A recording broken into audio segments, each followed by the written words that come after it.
perbuatan. Bapak Ibu membuat esai sekarang nggak seperti dulu Pak Bu ya. Bapak Ibu sekarang tinggal klik ChatGPT ya. Saya mau nulis tema pendidikan, ketentuannya ini, karakternya segini. Jadi Pak, 1 menit ya, robot itu langsung bisa membuat tulisan dengan karakter yang kita inginkan. Persis seperti tulisan di koran. Tinggal edit, selesai. Lah kalau kayak gitu ngomong, nulis susah itu berarti seperti apa? Ya, jadi menulis itu bukan susah kalau era sekarang. Ada teman saya yang fatal ya. Ya mencoba iseng, tapi isengannya menjerumuskan. Dia menulis di platform online ya. Dia bisa sehari bisa menulis 50-20 tulisan dengan menggunakan ChatGPT. Dia 1 bulan bisa bayaran 1 juta ya dari tulisan itu ya. Itu menggunakan ChatGPT. Dia bunuh diri pelan-pelan. Ini jangan dicontoh. Tapi saya tidak maksud menggunakan itu semuanya. Saya hanya menjembatani di 2 sisi ini. Kalau memang kita benar-benar mau menulis, ya, sekarang ada ChatGPT. Kita perlakukan seperti apa begitu ya? Ibu-ibu sudah menulis luar biasa dengan WhatsApp ya, dengan berbagai tulisan. Tetapi dengan adanya ChatGPT, ada bisa membantu ya, tetapi juga ada bisa membuat kita bunuh diri atau menamatkan diri sebagai penulis lebih awal. Ini bahayanya. Nah ini informasi saja. Ya saya pernah mencoba iseng memasukkan entry point dengan karakter dan sebagainya. Jadi itu nulis ide apa itu? Tolong bantu saya sebutkan ide 50 ide tentang badai Santa Ana. Udah selesai jadi itu. 50 langsung dalam 1 menit dituliskan. Jadi tidak ada alasan ya bagi kita yang malas menulis. Karena sudah ada bantuan teknologi yang sebegitu rupa. Tapi kita harus bijak menggunakan teknologi itu. Catatannya itu. Ya nanti bisa kita diskusikan lah. Soal gimana mendiskusikan gimana supaya kita nggak plagiat ya, meskipun dengan bantuan ChatGPT hanya untuk membantu peta pikiran kita. Ini. Baik Ibu Bapak, untuk mempersingkat waktu saya rasa tidak bijak kalau saya lama-lama. Saya langsung ke 7 langkah menulis esai ya. Next Bu. Ke atasin Bu Aprilia minta tolong ya. Nah, ini yang pertama Ibu Bapak ya. Kalau Ibu Bapak suka menulis yang judul dulu, tulislah judul dulu.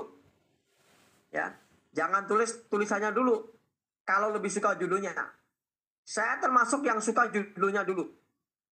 Tulis saja judulnya. Judul itu seperti apa? Yang pertama harus memikat. Gagal memikat pembaca di judul, Anda gagal menarik orang-orang membaca tulisan Anda dengan judul yang tidak bagus. Apa ciri judul yang bagus adalah impresif ya. Jadi kalau dengan dikagetin itu ya, tiba-tiba dikagetin teman, bah itu ya, itu seperti itu, impresif itu. Jadi mengagetkan dan sebagainya itu. Ini yang pertama ya. Kemudian yang selanjutnya, judul itu kekuatannya ada di diksi ya. Judul juga merangkum semua yang ada di tulisan kita. Judul yang baik merepresentasikan tulisan kita. Jadi kalau judulnya gagal itu gagal. Saya pernah menulis yang belum lama ini, November kemarin ya, guru Superman ya.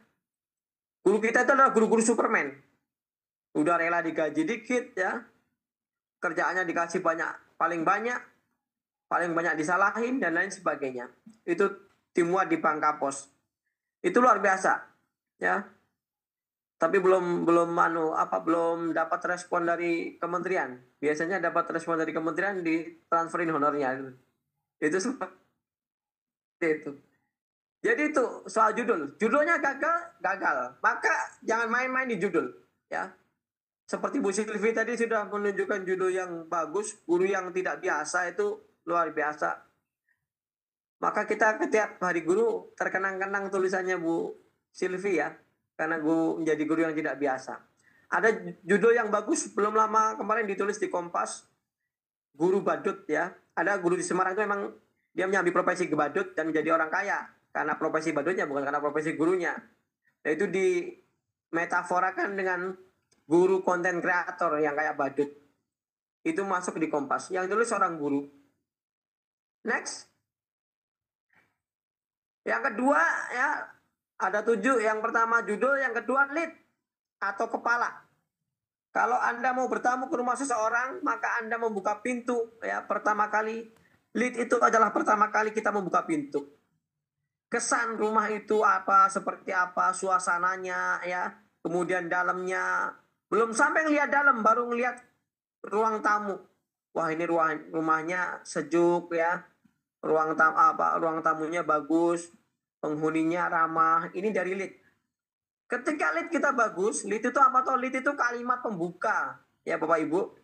Kalau kalimat pembuka kita itu belepotan, ya banyak 3 kalimat jadi 1, apalagi ada yang 4 sampai 5 kalimat, maka ya gagal. Maka bikin lead yang 1 kalimat aja, 2 kalimat. Menulis itu seperti melukis, dah selesai, misalnya seperti itu. Tips membuat lead. Ada peristiwa, ada bertanya, kutipan, deskriptif. Ya, ini singkat saja. Bisa berupa peristiwa, bisa berupa pertanyaan, bisa berupa kutipan, ya, bisa berupa deskriptif. Ya, misalkan deskriptif ya. Jalanan Indonesia adalah neraka. Titik udah. Nanti baru diterusin ya. Orang naik Mega Pro aja bisa kecelakaan. Apalagi naik motor mewah, moge ya. Misalnya seperti itu. Next.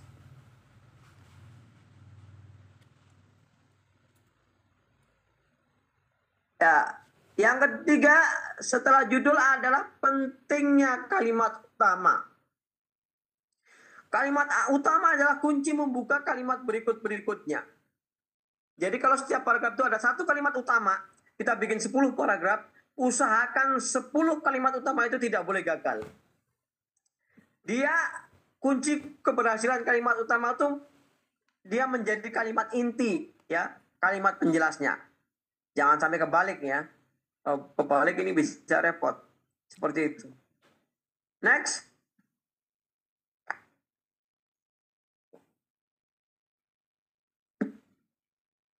Nah, kalimat utama mesti memperhatikan aspek subjek, predikat, dan objek. Nomor 4. Diksi sebaik mungkin. Ibu, Bapak, kalau kita tidak bisa membuat diksi yang bagus, ya, bayangkan kita sebagai anak muda yang baru jatuh cinta. Pasti diksinya keluar semua. Dengan diksi yang bagus itu, pembaca bukan hanya terpikat, tapi kelepek-kelepek Bapak Ibu ya. Sudah benar-benar kelepek-kelepek, jatuh itu. Ya. Kalau di buku kita tuh diksinya banyak yang bagus, dicoret semua, dikutip semua. Ya. Kalau nggak dikutip semua ya ini buku ini benar-benar akan terngiang-ngiang terus begitu. Kalau Mas, waktu sehingga sebentar lagi ya. Ya, terima kasih Pak. Siapa Pak? Kalau kita baca bukunya Prof. Imam ya tentang Jepang, pasti kelepek-kelepek itu. Karena dia mengalami ya, Prof. Imam mengalami dan sekaligus merasakan seperti apa. Next, yang kelima. Lanjut aja. Bu, yang 5. Wah, saya terima kasih sekali ini. Yang kelima adalah gong atau penutup. Ya.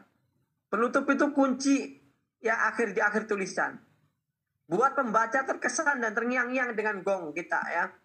Next. Ya, menulis itu ibarat pertunjukan. Pertunjukan yang ditutup dengan spektakuler akan membuat penonton berkesan ya. Menulis pun begitu. Next. Tinggal 2 lagi ini.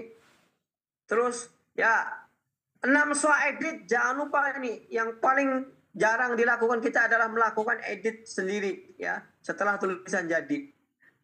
Terakhir adalah mulai menulis. Jadi di antara sekian banyak resep itu adalah mulai menulis ini yang paling berat. Saya kira itu Bapak Ibu, nanti kita bisa melanjutkan dengan diskusi dan tanya. Mudah-mudahan yang sedikit ini bisa bermanfaat. Ya Bapak Ibu bisa googling nama saya. Ya insya Allah ada tulisan di akhir bulan kemarin, belum lama.